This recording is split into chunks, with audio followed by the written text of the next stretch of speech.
C'est une affaire qui pourrait coûter des centaines de millions, voire des milliards à l'UFC. Le tribunal certifie un recours collectif affirmant que l'UFC a eu un pouvoir sans entrave pour supprimer ou en tout cas bloquer la rémunération de certains combattants. Aujourd'hui, les plaintifs demandent des dommages et intérêts entre 811 millions et 1,6 milliard de dollars, mais si l'affaire va en procès et que les plaignants gagnent, ces dommages pourraient jusqu'à tripler. On va voir tout ça, générique. Soit.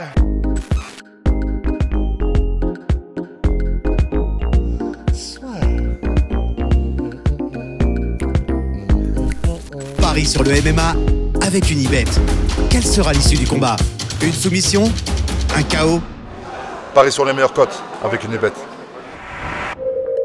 Ça fait maintenant un petit moment, 2014 précisément, qu'il y a une affaire en justice de combattants UFC contre l'UFC. Donc le processus prend énormément de temps et là il semblerait que ça avance dans le bon sens pour les combattants. C'était Bloody Elbow et c'est encore Bloody Elbow qui nous donne des informations concernant ça. Oui, il y a des combattants, notamment c'était Brandon Vera, John Fitch, qui avait mis en place un processus pour qu'il y ait une action en justice contre l'UFC avec pour eux une recherche entre 800 millions et 1,6 milliard de dollars en dommages et intérêts. Et ce qui est intéressant, c'est que ce recours collectif qui là va avancer puisque le tribunal s'est exprimé en faveur des combattants.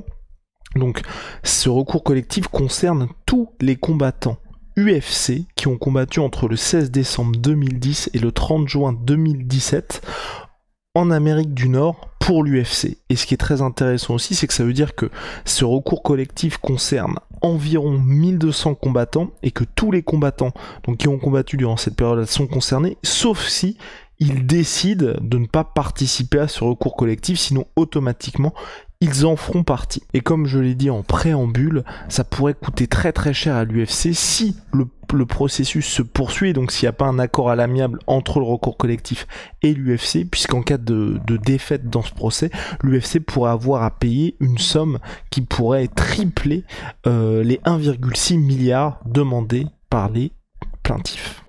En gros, ce qui est reproché à l'UFC, ce sont des mesures qui ont permis à l'organisation de devenir la numéro 1 et d'être dans une situation de quasi-monopole et même de monopole dans le sport. Je vous en avais déjà parlé, c'était déjà Steve Nash qui nous avait informé de tout ça. John S. Nash qui nous avait informé de tout ça. Sur les 100% donc de l'argent qui est généré par le MMA, 95% viennent de l'UFC, et donc parmi les manœuvres qu'a mis en place l'UFC, et donc qu'il y a dans ce procès-là, il y a notamment le fait que l'UFC ont acheté des organisations pour ensuite accroître la domination de l'UFC, en cause notamment le rachat du Strikeforce qui était une organisation américaine, où il y avait notamment des Luke Rockhold, Fedor Emelianenko, il y avait également des Alistair Overeem, Ronda Rousey, Daniel Cormier et j'en passe. L'UFC a racheté le Strikeforce qui était son plus gros concurrent aux États-Unis, et plutôt que de se dire on rachète le Strikeforce et on continue de faire perdurer l'organisation, non, l'UFC a racheté le Strikeforce et purement et simplement terminé l'organisation. Les combattants, certains de ces combattants, sauf Fedor bien évidemment, ont été re-signés par l'UFC, qui a fait mourir le Strikeforce, et donc ça fait un concurrent en moins, et l'UFC a fait ça pour pas mal d'organisations par le passé, que ce soit le WEC pour les petites catégories, ou du jour au lendemain, l'UFC a pu récupérer des Anthony Pettis, des José Aldo, et même par le passé également, même si c'était une situation un petit peu différente financière, mais avec le Pride au Japon. Pour revenir à la question des organisations concurrentes, dans le document que s'est procuré Bloody Elbow et par rapport à ce qu'a dit le tribunal, j'ouvre les guillemets, les plaignants ont établi de manière crédible que Zuffa a systématiquement acquis ou forcé la fermeture de promoteurs rivaux. Et par rapport à ça, le document cite l'acquisition du Strikeforce et de deux autres organisations. Selon toute vraisemblance, ça pourrait être le WEC et le Pride.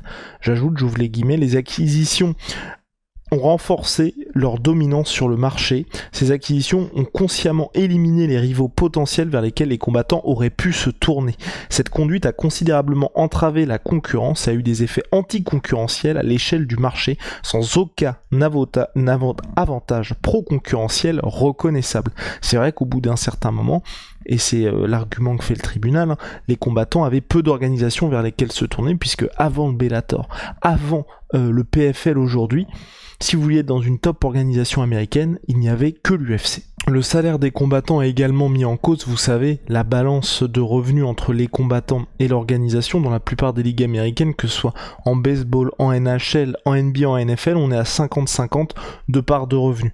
À l'UFC, au moment où ça s'est lancé, cette action en justice, on était à environ 20% de l'argent qui allait vers les combattants et les 80% à l'UFC. Aujourd'hui, selon les derniers rapports financiers de l'UFC, qui est désormais la propriété, ça a changé de propriété entre-temps, propriété de WME-IMG, on est à 13% des revenus qui vont aux combattants, le reste des revenus vont à l'UFC. Et justement, par rapport au salaire des combattants, c'est aussi là où l'action en justice, selon justement ceux qui mettent ça en place, est un véritable sujet pour eux, parce que c'est vrai que selon eux, encore une fois, le contrat des combattants qui fait qu'ils ne sont payés que lorsqu'ils combattent, mais il y a pas mal de mesures qui sont mises en place par l'UFC où ils vont vous proposer des combats, mais des combats par exemple quand vous allez être blessé, quand vous allez être dans des périodes où vous ne pouvez pas combattre, qui font que la durée de votre contrat va être sans cesse repoussée, font que ils jugent que les contrats UFC sont trop restrictifs, et donc par rapport à ça, ils mettent aussi l'UFC dans une situation qui peut être compliquée pour la suite et qui pourrait tout changer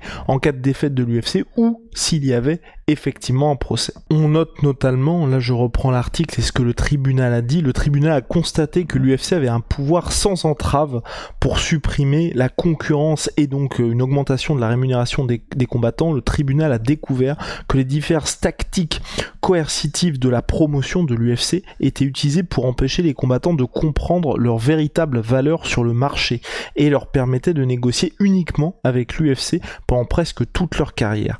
Oui, parce qu'on sait que par rapport à ça, une fois qu'il y a la fin d'un contrat UFC, pendant une période d'1 an, c'était pour les contrats avant, je ne sais pas ce qu'il en est aujourd'hui, pendant 1 an l'UFC peut égaler l'offre de n'importe quelle promotion, ce qui veut dire qu'en gros, que tous les combattants qui sont laissés libres par l'UFC, c'est parce que l'UFC a décidé de s'en séparer. Mais que s'il y a une autre organisation qui propose, par exemple, je sais pas moi, 3 millions à Francis ou à un autre combattant, l'UFC peut aussi dire, bah ok, je vais matcher ce montant de 3 millions.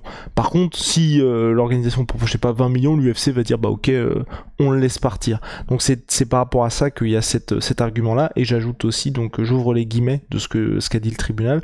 En raison de cette conduite anticoncurrentielle et coercitive, les combattants étaient piégés par des contrats d'exclusion de Zuffa, donc l'organisation propriétaire de l'UFC, ou l'organisation dans laquelle est l'UFC, et leurs termes restrictifs, créant une situation dans laquelle Zuffa avait un pouvoir et une opportunité sans entrave pour supprimer la rémunération des combattants. Et concernant les contrats des combattants, le tribunal ajoute l'effet combiné des clauses restrictives des contrats a créé une situation où Zuffa avait le pouvoir exclusif de contrôler la capacité d'un combattant à gagner de l'argent pendant la majeure partie de la carrière d'un combattant moyen à travers ses contrats restrictifs.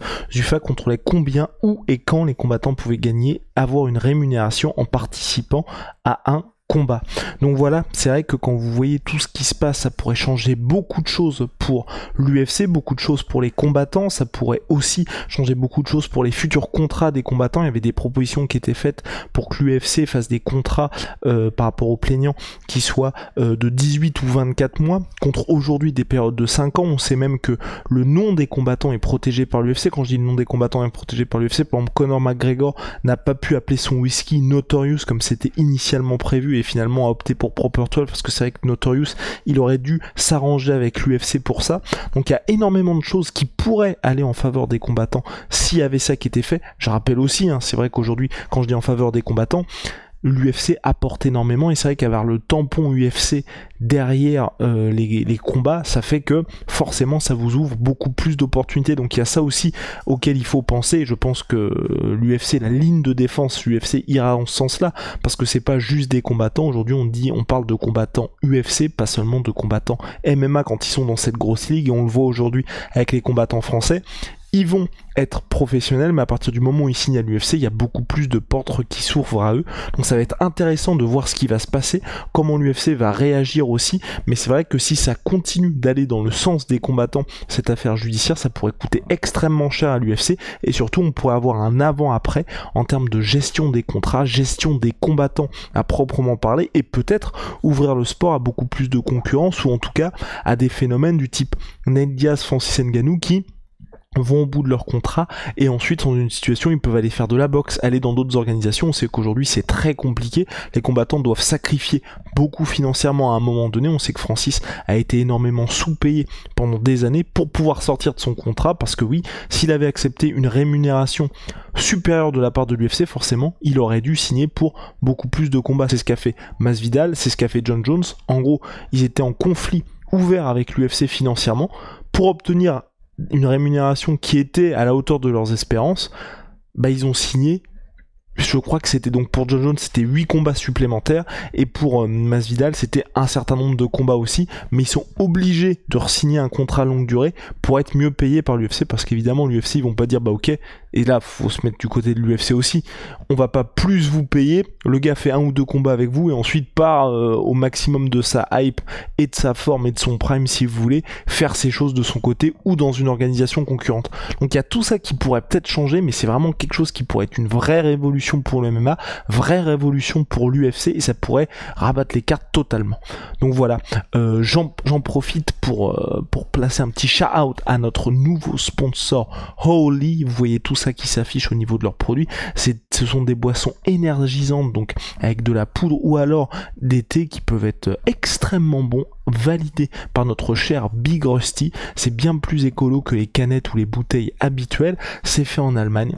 Le code LASSUEUR5 vous permet d'avoir 5€ de réduction sur votre première commande, et le code LASSUEUR c'est 10% sur votre commande, mais pour les commandes récurrentes. Voilà, n'hésitez pas, le lien est dans la description. À très vite.